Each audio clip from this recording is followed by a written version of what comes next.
지금부터 질의응답 시간 갖겠습니다. 첫 번째로 민생, 경제 분야입니다. 제가 먼저 두 분 지목 드리겠습니다. 질문하실 분은 손을 들어주시면 감사하겠습니다. 네.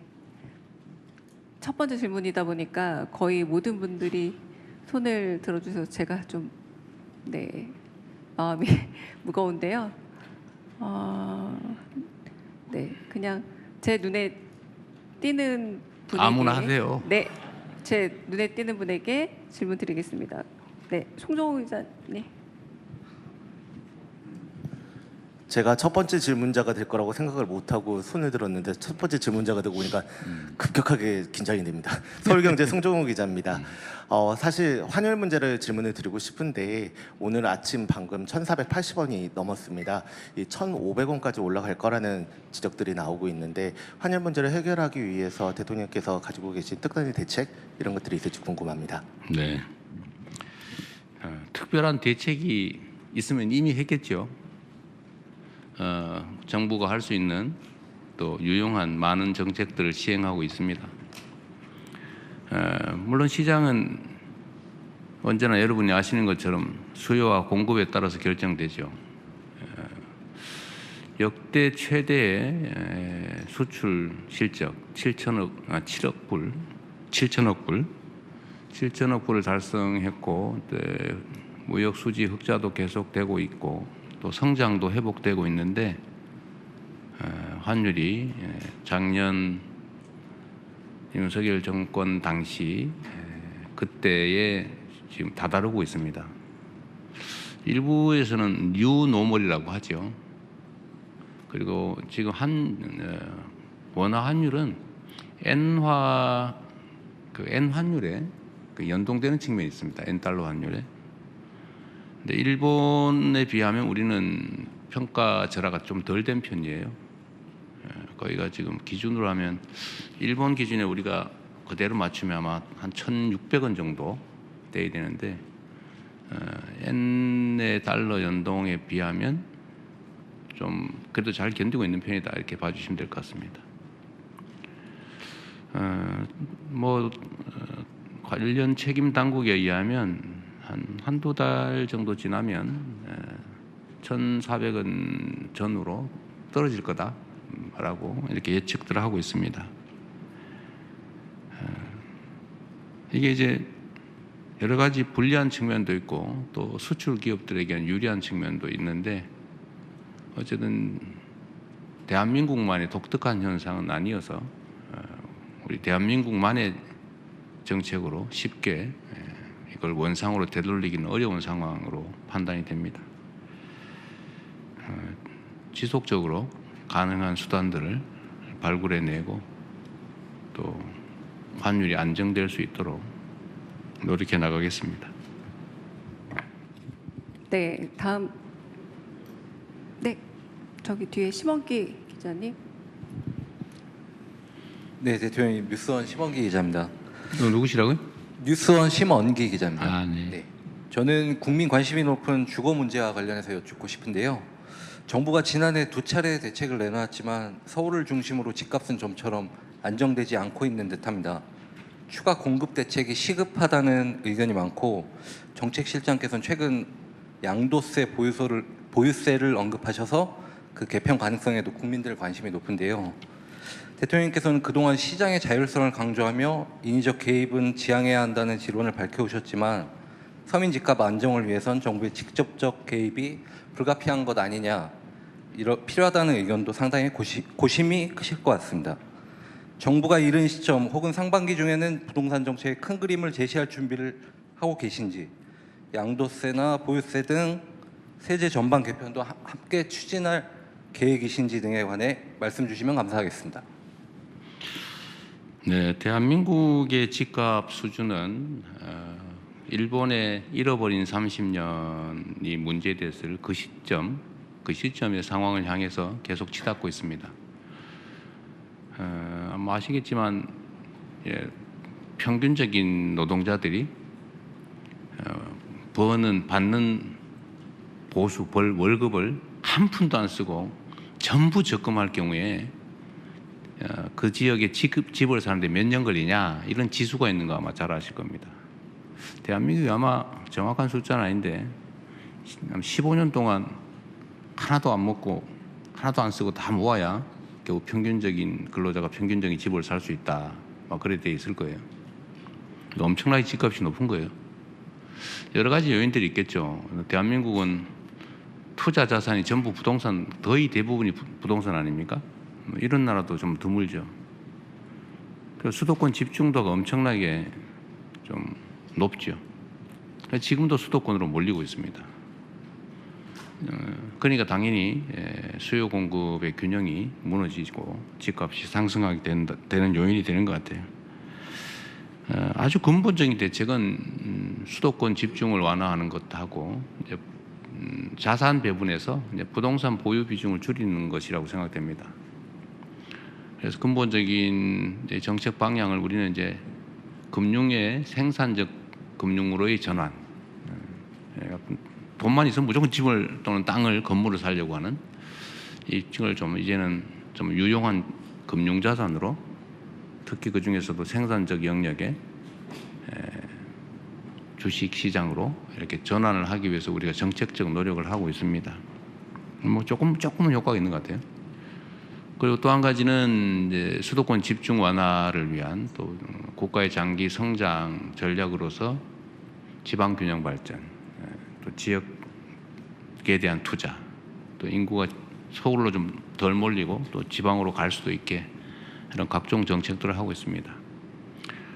미세하긴 한데 하나의 이제 이게 뭐 큰 효과가 있다는 뜻은 아니고 저기 이제 인구 소멸 위험을 겪는 저쪽 남부지방, 강원도 저쪽에 아주 구석에 충청도 어디 이런 지역에 농어촌 기본소득이라고 이제 월 15만 원 1인당 연간 180만 원쯤 되겠죠. 이제 이거를 지역 화폐로 지급해서 동네에서 좀 쓰게 이렇게 했더니 인구가 많이 늘어났다고 해요. 근데 이게 지금 2년만 한다고 하니까 좀 긴가민가 2년 후에는 어떡하지 이러겠지만 아마 이게 장기적으로 지속적 정책으로 추진될 경우에는 아마 여러분도 이렇게 한 달에 세 가족이면 45만 원씩을 그냥 지원받을 수 있단 말이야. 부부가 가면 기초연금에다가 농어촌 기본소득 더하면 사는데 지장이 없네 이렇게 판단되면 아마 여러분도 나중에 많이 지방으로 갈 가능성도 있죠, 그죠? 이제 이렇게 안정적인 제도를 만들면 좀 이걸 포함해서 이번에 이제 우리 강력 통합에 대해서 거리가 좀 먼 지역 이런 지역에 대해서는 뭐 사실은 잘 상상하기 어려운 규모의 재정 지원, 또 권한 배분, 기업 유치, 공기업 우선 이전 뭐 이런 등등의 아주 압도적 조치들을 하려고 합니다. 이러면 조금씩 효과가 있겠죠.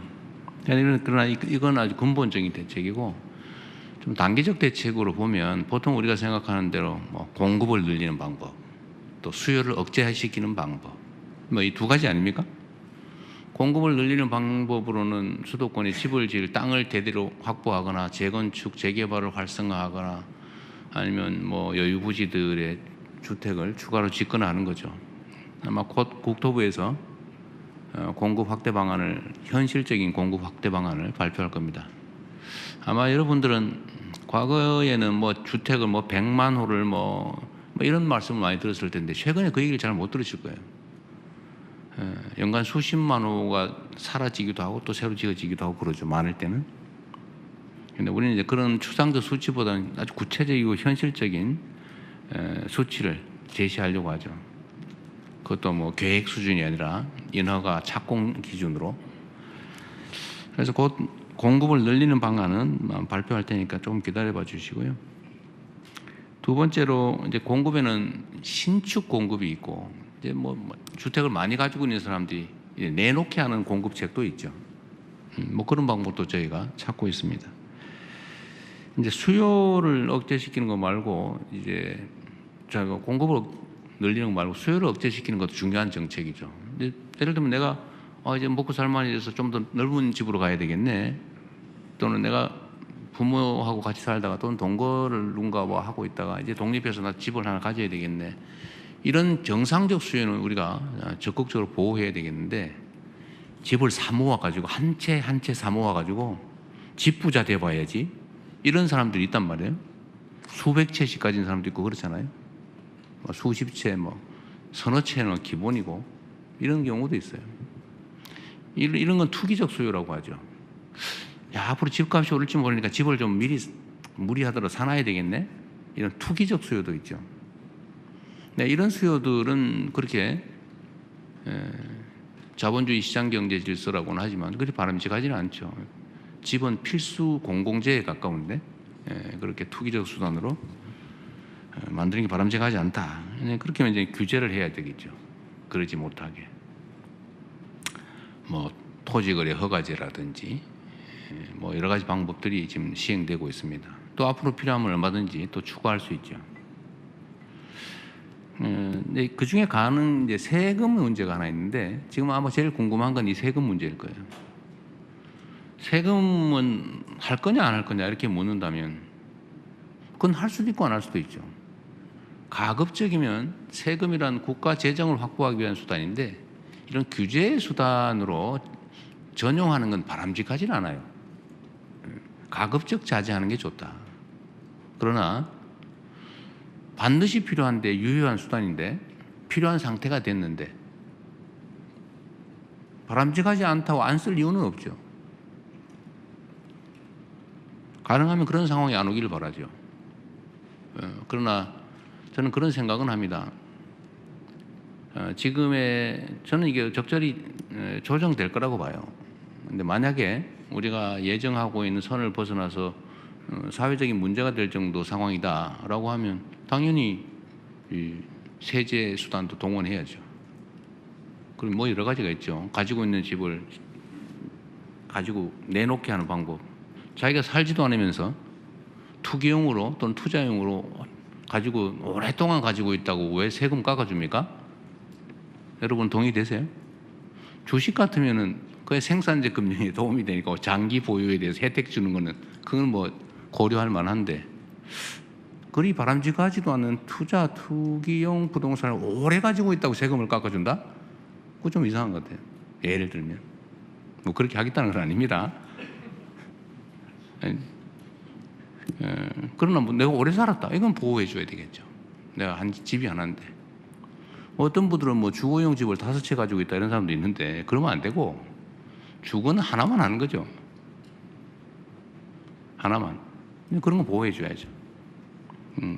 그리고 정부 정책에 따라서 수도권에 집을 가지고 있지만 주말용으로 저기 시골에 집을 한 채 더 가지고 있겠다. 그것도 실제로 사는 거니까 그런 거 보호해 줘야 되겠죠.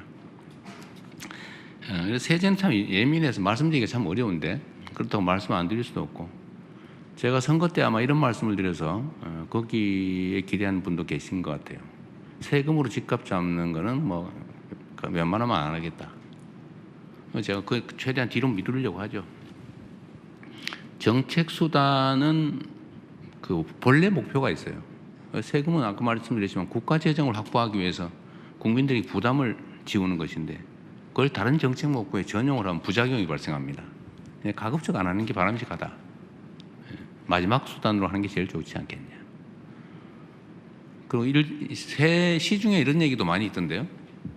보유세 자꾸 얘기하니까 보유세 하면 부담되고 정치적으로도 옳지 않고 우리 국민들한테 부당한 부담을 줄 수 있으니까 50억 넘는 데만 하자. 50억 보유세 이런 얘기도 여러분 들어보셨을 거예요. 제가 한다는 얘기는 아닙니다. 그런 소문이 있더라 라는 뜻입니다. 지금으로서는 세제를 통해서 부동산 정책을 하는 것은 깊이 고려하고 있지는 않습니다. 네, 다음으로는 유튜브 미디어 채널의 질의 영상이 준비되어 있습니다. 이재명 대통령이 신년사에서 밝힌 모두의 성장과 창업 중시 주제에 부합하는 전문 유튜브 매체를 선정했습니다.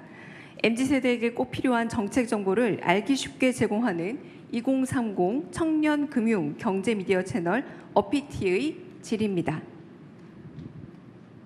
안녕하세요. 2030을 위한 경제미디어 어피티의 대표 박진영입니다. 저희는 지난 8년 동안 청년들의 경제 생활을 현장에서 목격해왔습니다. 최근 다시 높아지고 있는 실업률, 그리고 늘어나고 있는 쉬었음 청년 인구를 보면 현장의 분위기는 무척 어둡습니다. 여러 가지 이유가 있겠지만 기업들이 경력직을 선호하는 현상, 하지만 청년들은 그 경력을 쌓을 첫 번째 기회조차 없다는 게 가장 큰 문제라고 생각합니다. 대통령님께서 말씀하신 창업 중심 사회로의 전환이 이 문제를 해결할 실마리가 된다고 생각하는데요. 청년 입장에서는 경력이 없는 상태에서 창업으로 뛰어드는 게 더더욱 어려운 일입니다.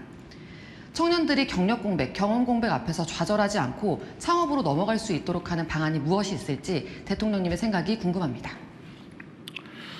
네, 상당히 어려운 질문이어서 답드리기가 좀 그런데 저는 이제 우리 사회 뭐 전 세계가 그런 것 같습니다. 이제는 취업을 통해서 미래를 설계한다고 하는 게 주류가 못 될 것 같아요. 그러니까 과거에는 모든 사람은 원하면 일을 할 수 있었죠. 다만 그게 뭐 기준에 부합하냐 안 하냐의 문제였겠죠. 그러니까 이런 말도 상당히 타당성 있게 들렸습니다. 일하지 않는 자는 먹지도 마라. 즉 노동, 취업하지 않으면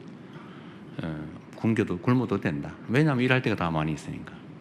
그러나 우리 아마 미래 사회는 일하고자 해도 일할 자리가 없어질 수가 많습니다. 특히 최근에 뭐 로봇 산업이 각광을 받지 않아요? 무섭지 않습니까? 멋있고 대단해 보이긴 한데 그 다음 순간에 떠오르는 거는 저게 내 일을 다 대체하면 어떡하지? 우리 언론인 여러분께서도 요즘 기사 인공지능으로 많이 쓰죠, 사실. 그래서 살짝만 고치면 되잖아요. 아닌가 보군요. 아마 그럴 수 있죠. 이제 뭐 수술도 지금 로봇 수술이 많은데 아마 인공지능화될 가능성이 가장 높은 분야 중에 하나라고 해요. 뭐 상상할 수 없었던 일이죠, 과거에는. 뭐 교사, 물론 정서적 교감 측면에서는 대체되기 쉽지 않겠지만 그러나 기능적인 부분은 상당히 아마 많이 대체될 수 있겠죠.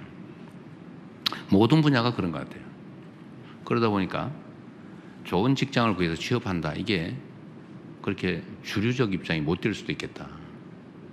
그래서 지금부터는 새로운 아이디어, 새로운 기술, 새로운 아이템, 새로운 영역, 새로운 시장, 하여튼 이걸 개척해 나가는 게 중요한 과제가 되겠다는 생각이 듭니다. 그래서 다시 우리가 이제 취업 중심 사회보다는 창업 중심 사회로 빨리 전환하고 마인드도 거기에 맞춰서 좀 바꿔야 되겠다. 그리고 거기에는 아무래도 이제 청년들이 좀 장점이 있을 수 있고 또 필요성도 크겠죠. 지금 청년 실업이 너무 심각하니까요. 그래서 예를 든다면 창업을 하려도 여러 가지 장애가 있죠. 대체 어떡하란 말이야. 막연하죠. 그런 초보적인 지식을 갖춰주는 뭐 창업사관학교라든지 또 창업대학, 창업을 가르쳐 주는 거죠. 이런 교육기관, 교육기회도 필요하겠고, 두 번째는 돈이 있어야 되겠죠. 돈도 예를 들면 보통은 우리가 이제 지금까지 우리가 상상하는 건 스타트업 지원을 한다면 어쨌든 본인이 스타트를 해가지고 자리를 잡은 다음에 업 할 때만 지원을 해줘요. 스타트 자체를 지원해 주진 않아요. 근데 지금부터는 이제 스타트 자체를 지원해 주자. 첫 출발 자체를. 아이디어 단계에서 창업 자체를 지원해 주는 거죠. 네, 뭐 그런 것도 한번 고려해보고. 이제 동업자도 모아야 되겠죠. 혼자 할 수는 없잖아요. 뭐 그런 동업자 시장도 한번 만들어보고. 뭐 이런 여러 가지 정책도 매우 창의적이어야 되겠다. 스타트업처럼. 여러분도 아이디어를 좀 주시고, 아까 뭐 질문해 주신 분은 그런 청년 창업 뭐 이런 거 전문이시라고 하는데, 이런 분들의 의견도 좀 들어봐서 필요한 것들을 또 아이디어를 만들어내서 함께 하면 좋겠습니다. 그래서 이거는 완전히 새로운 길을 가는 것이어서 창업이란 새로운 길이어서 새로운, 즉 보통의 사람이 생각하지 못하는 걸 생각해내야 되는 게 창업이잖아요. 이게 어렵죠. 아이디어 대회도 좀 하고, 저희가 아이디어 대회 이런 거 좀 많이 해보려고 그래요. 네, 뭐 기발한 생각을 해보는 거죠. 생각하면 한심하고 기가 찬 그런 것도 있겠지만, 그러나 또 그 중에 획기적인 것도 있는 거죠. 좋은 방법은 함께 의논해 가면 좋겠습니다. 하여튼 방향은 그렇다. 재원도 준비되어 있다. 네, 이런 말씀을 드립니다. 네. 네, 다음은 이재명 대통령님이 직접 지목하는 시간입니다. 아니, 눈치 보이는데요. 네, 앞자리에 아무나 아시죠? 네.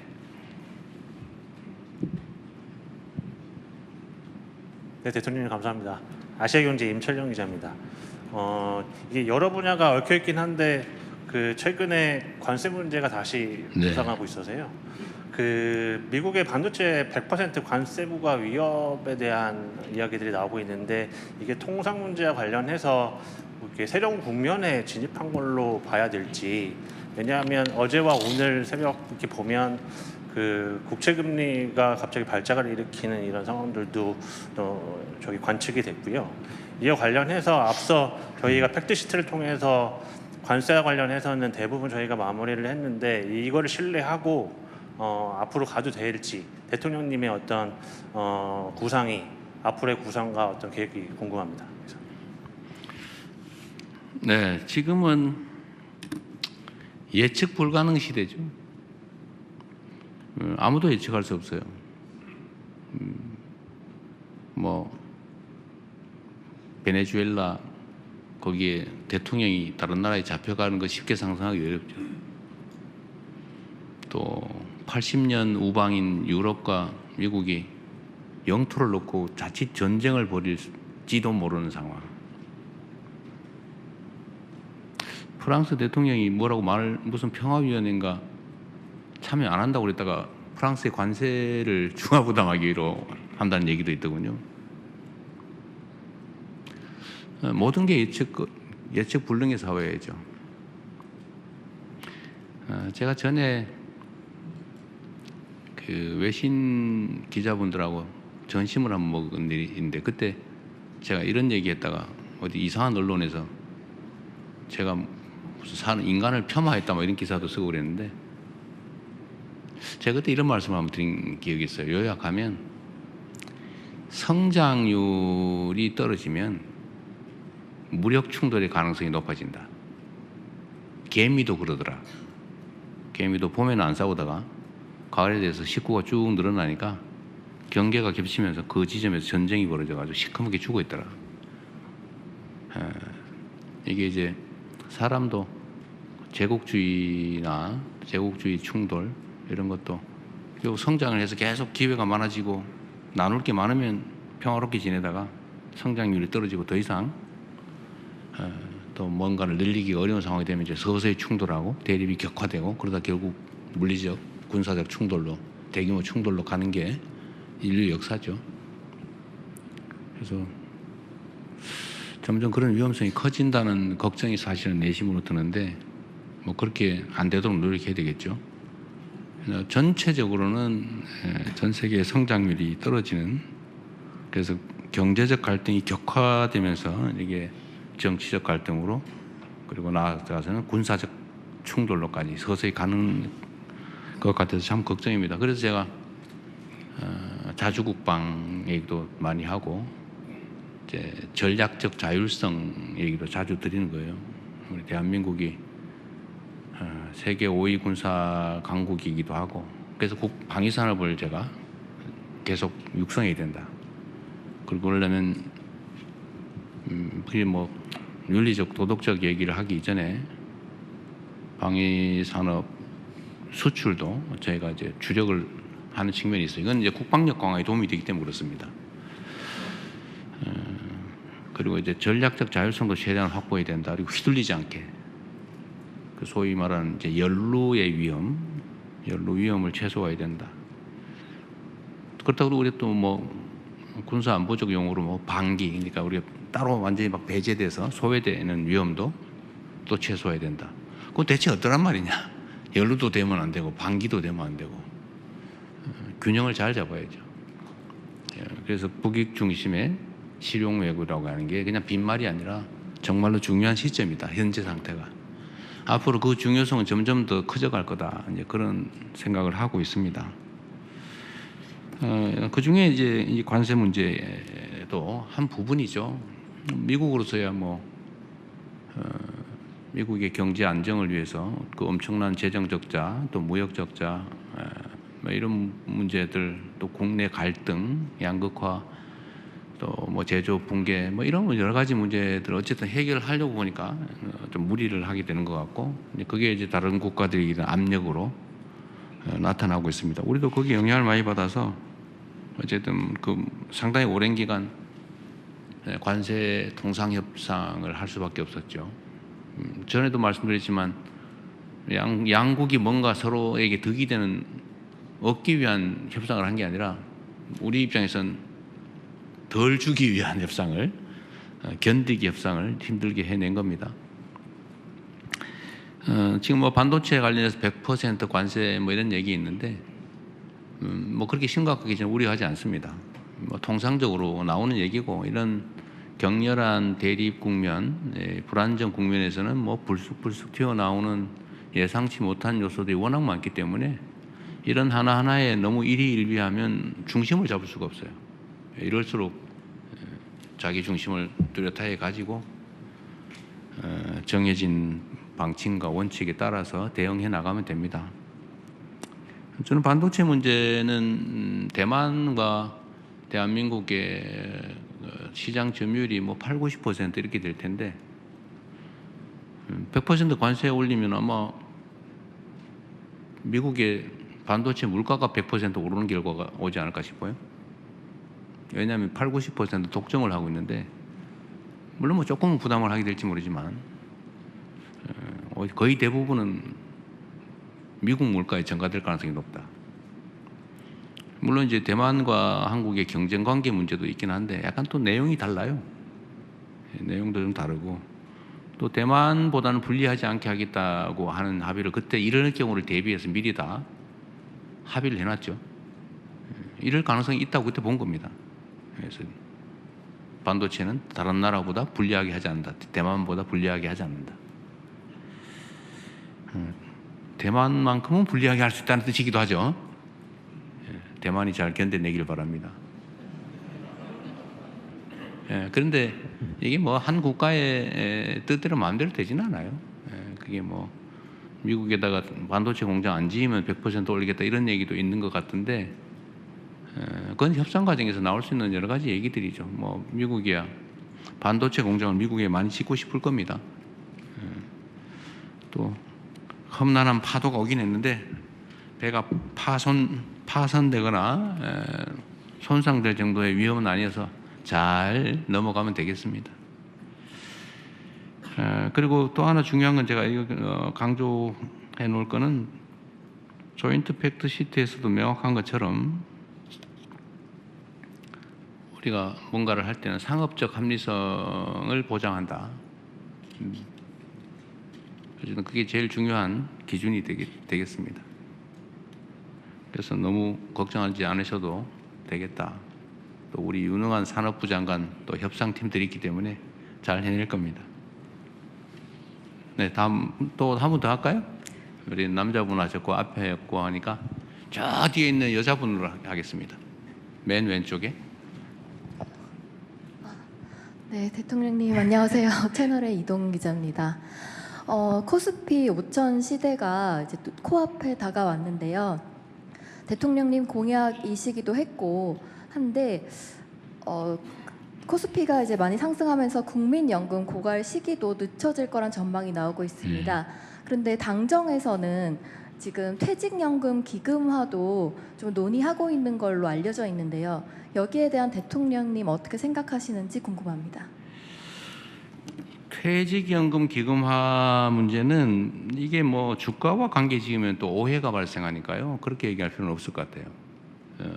지금 뭐 대한민국뿐만 아니라 전 세계적 현상이긴 한데, 이 가짜 뉴스가 사회 혼란을 부추기고 갈등을 격화시키는 요소가 있습니다. 제가 말씀드린 것처럼 여기저기 얘기를 많이 듣고 보는 편인데 이런 얘기도 있더군요. 정부에서 우리 국민들의 해외 주식을 강제 매각을 검토하고 있다, 이런, 그게 뭐 엄청 많이 퍼지고 있어요. 보니까 마치 진실인 것처럼. 그 가능하지도 않잖아요. 어떻게 무슨 사회주의 국가도 그렇게 못하죠. 어떻게 그걸 팝니까? 네, 이런 오해들이 발생할 수 있어서 이제 말 조심해야 되는데요. 퇴직연금 기금화 얘기도 사실 그런 정치적 이제 오해를 유발하는 이제 악성 가짜 뉴스들이 있는 것 같습니다. 예를 들면 그거 내 건데 퇴직연금 내 건데 정부에서 저기 외환 시장 방어하려고 지 마음대로 쓰려 그런다. 이런 또 헛소문이 퍼지고 있더라고요. 가능하지도 않을 뿐만 아니라 뭐 그렇게 할 필요도 없고 그렇게 할 의사도 전혀 없습니다. 그런데 퇴직연금이 문제예요. 어떤 문제냐면 보통 기금들의 연 수익률은 7, 8% 정도 됩니다. 물론 지금은 뭐 주가가 상승해가지고 20%를 넘고 뭐 이런 그 국민연금 고갈링은 연도가 수십 년이만 늘어나고 이렇게 됐죠. 한 200~300조 정도 아마 기금이 늘어났을 거예요. 그런데 이런 특별한 시기, 특별한 계기 말고도 보통 통상적으로 한 7, 8%가 됩니다. 뭐 모자랄 수도 있고 더 남을 수도 있겠죠. 근데 이 퇴직연금의 수익률은 1%대예요. 제가 알기로는 은행 이자 수준도 잘 못 되는 걸로 알고 있습니다. 운영이 잘 안 되는 거예요. 이거 그럼 계속 방치할 거냐? 사회적으로도 보면 중요한 자산이죠. 엄청난 규모의 자산입니다. 근데 개인으로 봐서도 중요한 노후 자산인데, 노후 대비 자산인데, 이런 식으로 사실은 물가보다도 수익률이 낮으면 손해 보는 거잖아요. 이렇게 놔두는 게 과연 개인에게도 바람직하냐? 그래서 이거를 뭐 퇴직연금, 국민연금, 기초연금, 공무원연금, 사학연금, 군인연금 이게 막 너무 우리나라 복잡하고 그래서 이걸 좀 통합해서 좀 구조조정을 좀 할 필요가 있지 않냐. 그중에 퇴직연금도 뭔가 대책을 세워야 되는 거 아니냐. 이런 논의가 학계에서도 있고 당연히 국민의 삶을 걱정하는 정치권에서도 있죠. 뭐 저도 당연히 고민하죠. 이게 우리 노동자들의 매우 중요한 노후 대비 자산인데 이런 식으로 버려지다시피 놔두는 게 바람직하냐. 근데 그럼 어떻게 할 거냐는 한 논의를 해봐야죠. 그걸 뭐 기금화할지, 뭐 당사자가 싫다면 못하는 거 아니겠어요? 또 기금화한 다음에 또 어떻게 운영할 건지. 운영하면 그러면 지금 방치하는 것보다는 더 낫다는 보장이 있는 건지 이런 걸 충분히 논의를 해야 되겠죠. 아직은 뭐 좀 섣부르긴 하네요. 근데 뭔가 대책이 있어야 되는 건 맞다. 그중에 기금화도 그 생각할 수 있는 대안 중에 하나인데 혹이라도 오해는 하지 마시라. 원하지 않으면 하지 않을 것이고 더 나쁘게 만들지는 않을 것이고 불합리하게 해서 욕먹을 일 절대 안 한다. 그러지 않습니까? 네. 근데 지금은 뭐 그런 정도 같습니다. 네. 좀더 할까요? 이번에는 대통령의 지목기 계속 많이 있습니다. 아, 그래요? 네.